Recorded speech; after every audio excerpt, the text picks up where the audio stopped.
Hi everyone, it's Don and I hope you're having a fantastic day. Well, are we wasting money? Are we wasting money on our cruises?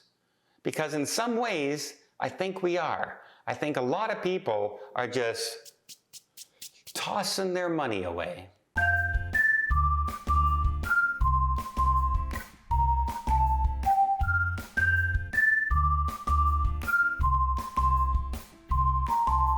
So here, I'm going to give you some tips. I'm going to give you 10 tips on how some people are wasting their money when they're on a cruise ship. Number one, excursions that you don't need to book through the cruise line. Now, I know I preach a lot of times to book your excursions through the cruise line. You get that extra safety of making sure that you get back to the ship, they'll wait for you, etc. If you don't do that, you run the risk of being late for the cruise ship. But if you're just going to a place that has a beach nearby and you're just going to take an excursion to a beach, I've seen excursions that cost like $89 to drive you to the beach, drop you off, and pick you up and bring you back. Meanwhile, if you step off the ship, there's 300 taxi drivers out there who can take you to that same beach for $5 or $6. You don't necessarily need to book every excursion through the cruise line. You don't need to take a sightseeing tour through the cruise line if there's a hop-on, hop-off bus. You can do that much cheaper usually just by going to the hop-on, hop-off bus and buying it through them. Usually a big savings. In fact, one city on a cruise we were just on had a free hop-on, hop-off bus service. Yet, yes, the cruise line was selling an excursion for it for $39. And it was free. Just as a heads up. Number two, let's talk about drink packages. If you're that person who has a glass of wine at dinner and maybe one drink at the evening during a show, then a drink package is not for you.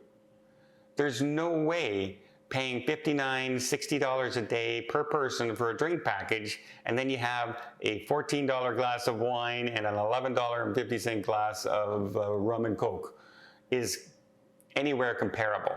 Now, if you're that person who likes to spend a lot of time on the ship during the day, you like to have a few beers in the afternoon while you're up there, you're going to have a cocktail at dinner, you're going to have a couple in the evening, you're going to go out dancing at night, and you're hitting that 6 to 9 drink ratio, then yes, a drink package could absolutely be for you. And this goes for soda packages as well. Not all soda packages are created equal, and sometimes you end up finding yourself buying soda anyway because you don't want to get up, bring that cup, walk all the way down to the main lobby of the ship, fill up your drink, and then go back to your room. And by the time you get back to your room, you've drunk half of it, and now you're looking for more. So yeah, be careful of the drink packages. Only purchase them if you think you're going to get your money's worth. Number three, speaking of buying sodas on the ship, sodas on the ship can be hugely expensive. For instance, I just bought 12 cans of pop on my last Norwegian cruise, and I got charged $51 US. That's right, $51 US for 12 cans of pop. Now, what's a 12 can of pop case actually cost you in the grocery store? What, $4.99 in the grocery stores? So it's a 1,000% markup. That's pretty good profit. That's 10 times as high. So yeah, avoid actually buying soda like the cans on the ship. Instead, if you can, pick up a case if you're a soda drinker and bring it to you with the ship. You're allowed to do that as long as it's being carried on and not in your luggage. You can save a ton of money that way. Here's another thing. Double check what you're bringing. If you're going to the Caribbean and it's going to be hot and you're going to need sunscreen, bring sunscreen. Bring mosquito repellent. Bring things you're going to need. Don't forget your razors. Don't forget your toothbrush and toothpaste and etc. Make sure you remember to bring all of that stuff, because if you go into the shop and you buy these everyday items on the ship, sometimes, first of all, they're not going to be as good a quality. For instance, razors. You usually can't get a good razor. It's always those flimsy disposable ones. But you're going to end up spending 5, 6, 7 times as much money as you would if you would have brought them with you. Those everyday items can be astronomically raised in price. So please remember everything you need, and hopefully you don't have to buy any of this stuff on a cruise. Number 5, avoid double tipping. If you look at a lot of the receipts that are out there, if they're giving you a receipt that you have to sign, look on that, because they probably have like an 18 to 20% gratuity already included in your receipt. So you're already, if you buy a $15 drink, you're already paying $3 tip on that drink. So a lot of people will go in and throw another $1 or $2 in there for the bartender. Now, if you're making friends with the bartender and he gets your drink ready all the time and things like that, yeah, maybe tip him at the end of the cruise. Here's $30. Really appreciated your service here, something like that. But tipping every time you go and get a drink, even if you have a drink package, can absolutely be very costly. And that goes for everything. Room service. If they're charging you 20% to bring it to your room, on top of the charge they're already charging you to go up there, yeah, that can add up as well. So just avoid the double tipping. Make sure you are aware of who's already being, what you're already being charged as a gratuity. Because you might be surprised that almost everything you're doing is being charged a gratuity. Number 6, the spa. Now, the spa is a very tricky thing because during sea days, they're hugely expensive. Hugely. They're already marked up tremendous, right?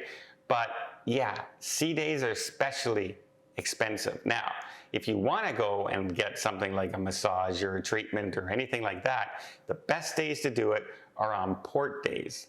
And often, those are the days that they'll have specials.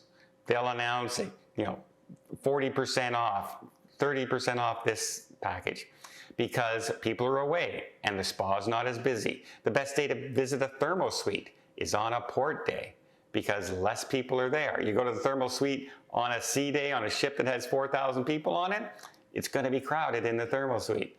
So yeah, don't try and pay full price for any spa services. Look for those discounts because they have sales on all the time. And if you just go on the first day and you book all these things, you're going to miss out on those sales. Number 7, hey, you know what I like? I like when I get home and I have a $900 phone bill.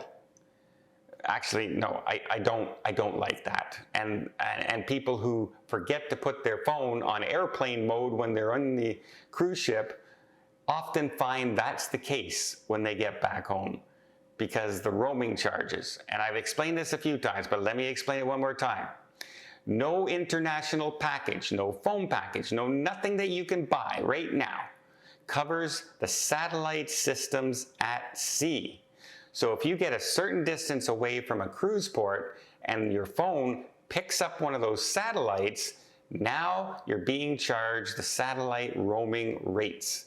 And that's why you get phone bills upwards of $900 on a cruise. And I do stories like this all the time where people are surprised that they got it. But I had an international package. Yeah, satellites don't count. Those are only for land-based services in the world. Even in Europe, in China, in Japan, everywhere, you have to be on land. Anywhere in the ocean, it's the satellites and you're gonna be charged.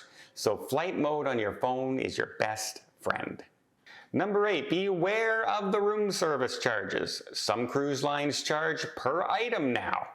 Some cruise lines still have room service included.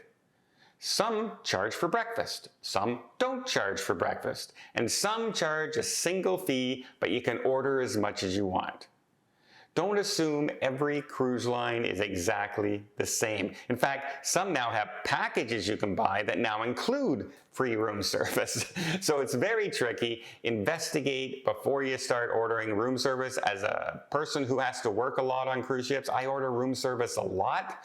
And hey, if you find that, hey, there's a lot of pricing out there that they're charging me like $10 every time I order room service, maybe just go up to the buffet, make yourself a plate, and bring it back to your room. You're allowed to do that as well. And you just save $10 every single time you do it. And say you do that 10 times, that's $100. I have better uses for $100 than just paying for a charge on the ship that I could have avoided altogether.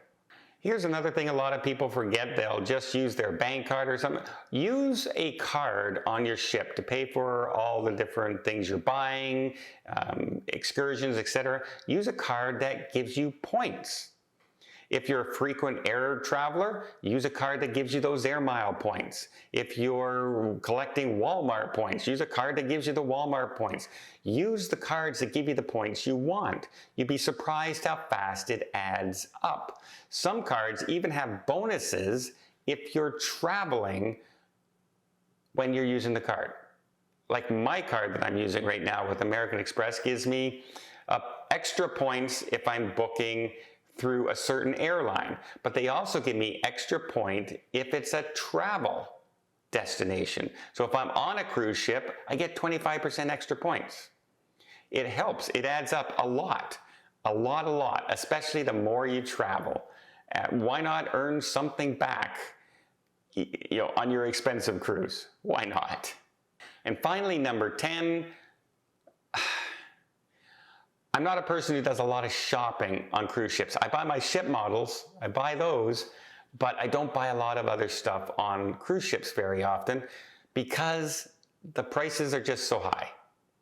Not only on cruise ships, but on shore excursions, right? If you get off in any Caribbean port or any Alaskan port, what's the first thing you see? About 500 different jewelry stores of people trying to sell you jewelry. Now, 20 and 30 jewelry stores in the same port location on the dock cannot survive if there's not a huge markup in what you're buying. Let's be clear about it. You're not saving any money. There's a huge, huge markup. So be careful of that kind of stuff. And also on the ship, like, yes, it's fun to have some souvenirs here and there, but man, some of these, I've seen t-shirts going for $50, and I guess I'm old-fashioned. I'll head off to Walmart or the old Zeller stores, and I'll buy my t-shirts for like $4.99, and they last forever. So I'm getting 10 t-shirts for the price of one that I would buy on a cruise ship. Now there's some things that are on ships that are unique and everything. That's different. That's a souvenir. That's, hey, cool. But everyday items like t-shirts and everything, is it really worth paying an overpriced charge? And really watch out for those watches and jewelries and things like that. My niece said, oh, I really want to help this person, she's really been good to me and everything. When we get back home, I'm gonna buy her a really nice watch. And she bought a watch on the cruise ship. And by the time she got home, it stopped working. Immediately by the time she got home.